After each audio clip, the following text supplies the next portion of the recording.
दो बाद में जिनको मैं थ्री स्टूजेस कहता था, एक था इस मुल्क का, अब मैं क्या करूं, मुल्क की सबसे बड़ी बीमारी जरदारी, एक तो वो था,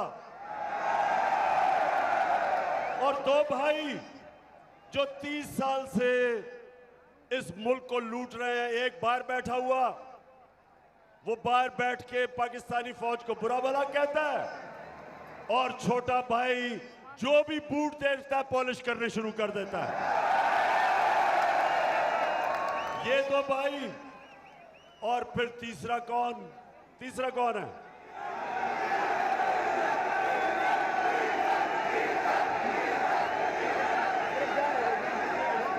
तीसरा जो 30 साल से इस्लाम को बेचता है।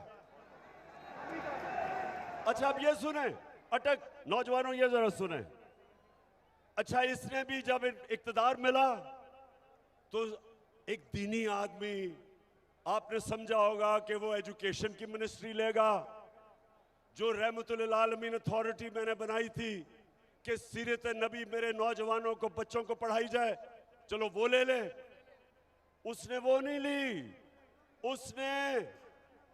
उसने NHA लिया, यानी कि सड़कों की मिनिस्ट्री ली, जिसमें पैसा बनता था। अच्छा वो नौजवानों, इन्होंने मिलके, इन थ्री स्टूजेस ने मिलके इन्होंने क्या किया, बताएं जरा क्या किया। इन्होंने यहां साजिश की, अमेरिकनों ने इनके साथ मिलकर, और अमेरिकनों नहीं है, जो बाइडेन एडमिनिस्ट्रेशन है, इन्होंने मिलके यहां इनके साथ साजिश की। इन्होंने हमारे लोगों को अमेरिकन एम्बेसी में बुलाया, उनको तैयार किया, और उसके बाद एक डोनाल्ड लू, एक अमेरिकी अंडर सेक्रेटरी, उसने बुला के हमारे एम्बेसडर को अमेरिका में कहा कि अगर आप इमरान खान को इस अदमे एतमाद में, अगर इसको आपने जता दिया, यानी अगर ये अदमे एतमाद फेल हो गई इमरान खान के खिलाफ, तो पाकिस्तान के खिलाफ, पाकिस्तान को हम आइसोलेट करेंगे, इसके खिलाफ हम एक्शन लेंगे, धमकी दी। लेकिन अगर इमरान खान को आपने हटा दिया, अदम एतमाद को कामयाब कर दिया, तो उन्होंने कहा कि हम आपको माफ कर देंगे, क्योंकि उनको पता था कि चेरी ब्लॉसम शहबाज शरीफ आ जाएगा इमरान खान की जगह, और वो फिर उनकी खिदमत करेगा, और खिदमत शुरू हो गई है। इन्होंने मिलकर साजिश की, यहां भी इनके हैंडलर बैठे हुए थे, इन सब ने मिलके प्लान किया और गवर्नमेंट गिरा दी।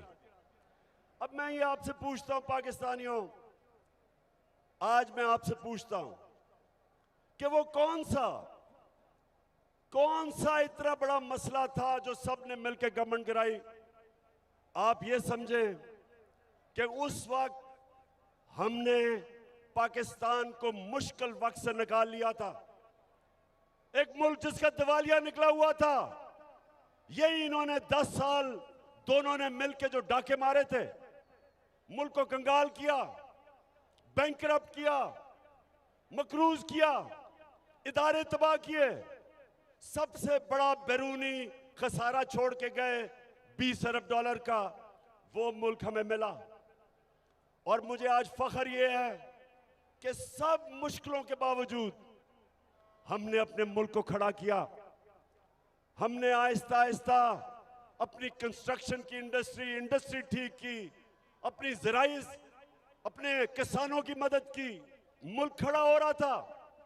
तीसरे साल में 5.6% हमारा मुल्क बढ़ा था, आगे दौलत में इजाफा हो रहा था, ग्रोथ रेट थी, रिकॉर्ड एक्सपोर्ट्स थी, हमने सबसे ज्यादा आमदनी बढ़ाई, टैक्स इकट्ठा कर रहे थे, हमने जो किसानों की मदद की, सबसे ज्यादा पैदावार किसानों ने हमारे दौर में की। तो जब ये हो रहा था तब ये साजिश हुई। तो मेरी आज बात सुने अटक के लोगों, जब ये मुझे साजिश का पता चला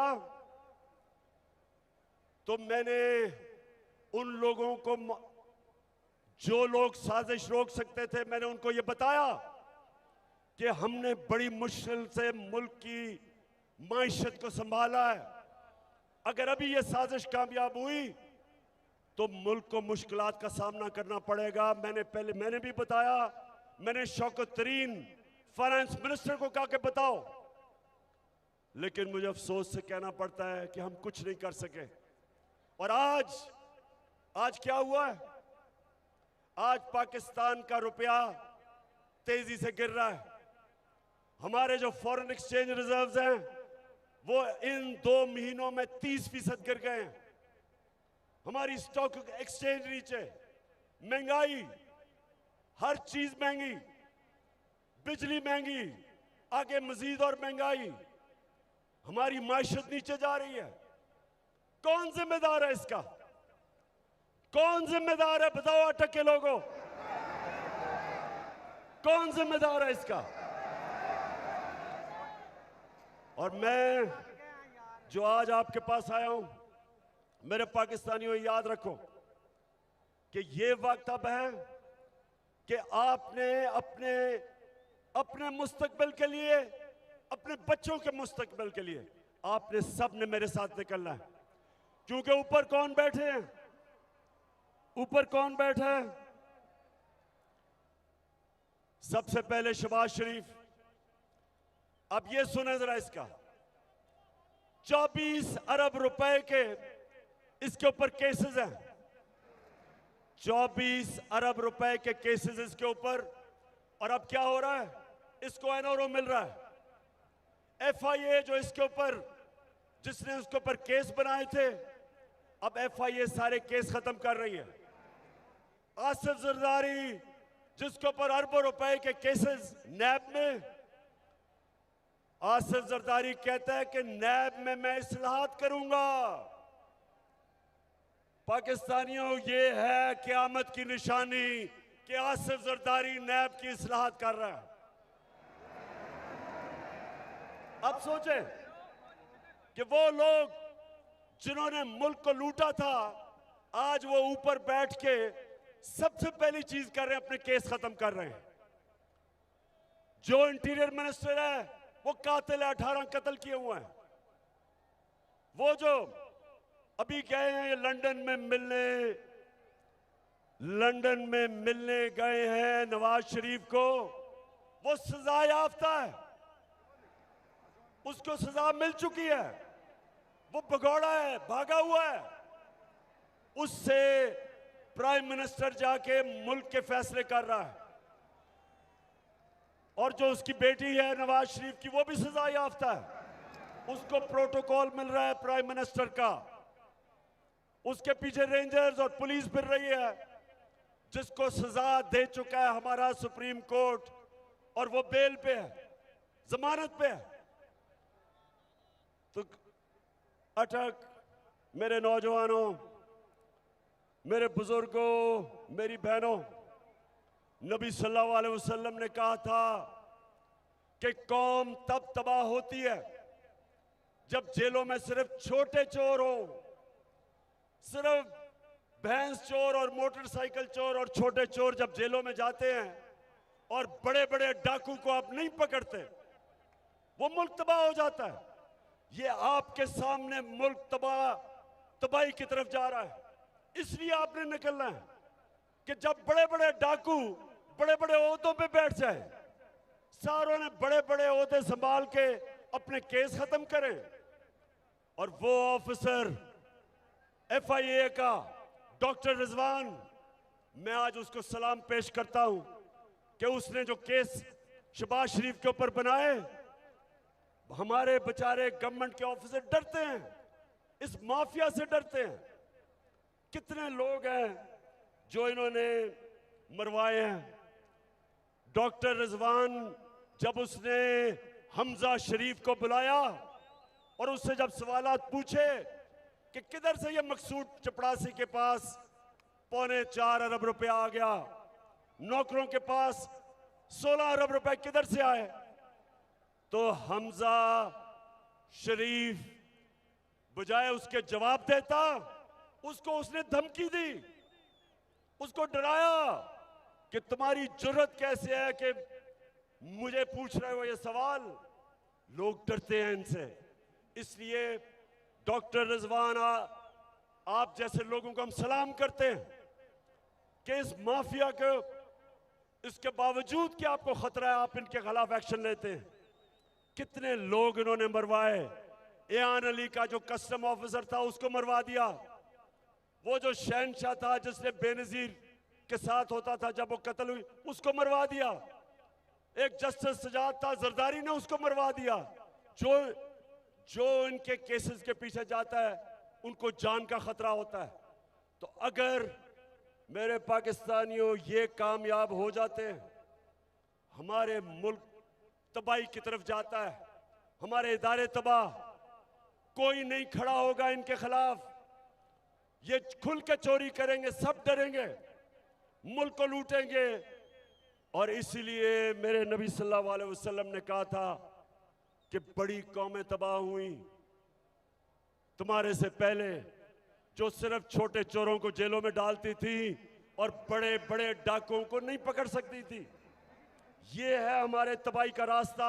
और इसलिए मेरे अटक के लोगों और मेरे पाकिस्तानियों, इसलिए आपने सब ने मेरे साथ निकलना है।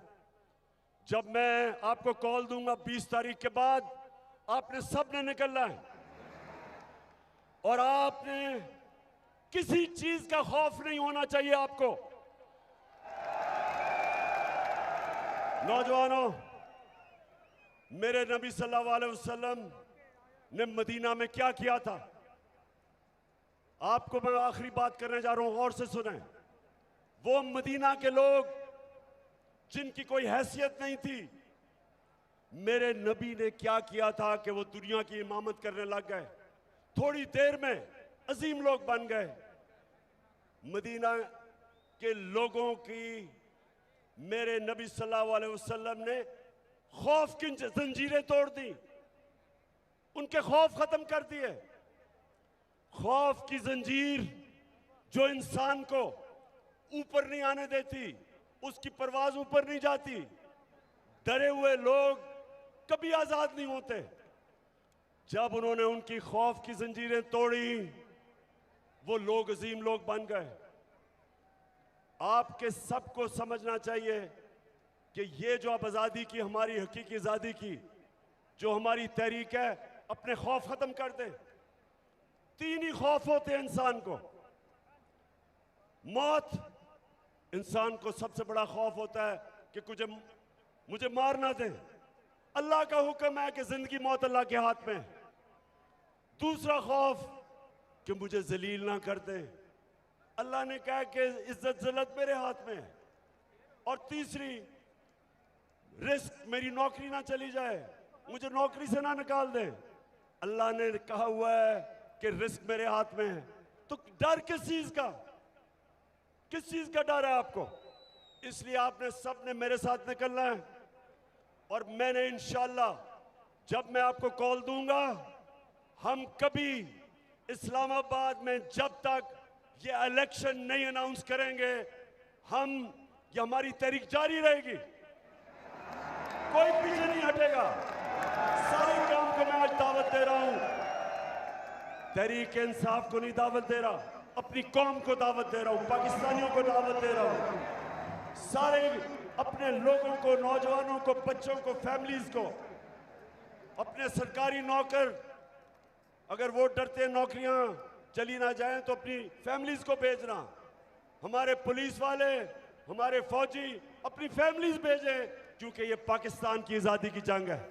ये मेरी जंग नहीं है, ये हमारी आज़ादी की जंग है। 2 किस्म की, ना हम किसी दूसरे बाहर के मुल्क की गुलामी करना चाहते हैं और ना ही हम इन चोरों की गुलामी करना चाहते हैं। 2 किस्म की हमारी जंग होगी। बाहर की जो साजिश इस मुल्क में अपने पुतले रखने के लिए, उससे हमने आज़ाद होना है। और ये जो चोर और डाकू हमारे ऊपर मुसल्लत हो गए, इनसे आजाद होना है। अटक के लोगों, आप तैयार हो? हाथ खड़ा करके बताओ। इंशाल्लाह मैं आप सबको मैं मिलूंगा इस्लामाबाद में। जो इस्लामाबाद नहीं आ रहा है वो अटक में निकलेंगे, लेकिन निकलना हर पाकिस्तान के शहरी ने है। और ये मेरा पैगाम सबको है कि जो भी कोशिश करेंगे आप, मैं जेल जाने के लिए तैयार हूं, लेकिन मेरी कौम निकलेगी। मैं अपनी जान की कुर्बानी देने के लिए तैयार हूं, लेकिन मैं किसी सूरत ना इन चोरों को मानूंगा, ना अमेरिका के गुलामों को मानूंगा।